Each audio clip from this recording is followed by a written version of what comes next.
Мислам дека без разлика што овие кои гравитираат околу Бихачка креваат джева, целата оваа приказна со извештајот има и своја позитивна страна. Имено тоа што за нас е важно е што со своето однесување Бугарија на цела Европа, море на целиот свет му покажа колку се апсурдни нивните уцени и барања. Дека едно обично техничко прашање, како што е извештајот на Европскиот парламент, во кој само се оценува напредокот во делот на владењето на правото, борбата со корупција, човековите права, заштита на околината и слично, се претвори во расправа за негирање на македонскиот идентитет.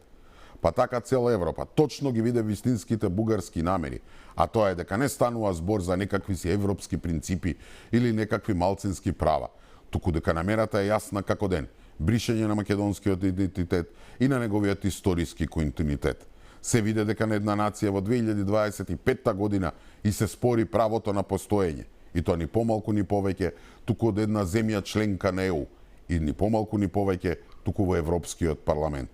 Така што еве и да помине извештајот без македонски идентитет и јазик, како што и поминувал досега со години, важно е што Македонија доби една голема битка во дипломатската војна. И можеби целосно ќе ја добиевме оваа битка да бевме обединети сите македонци, ама не. Кај нас секогаш има по некој изрод.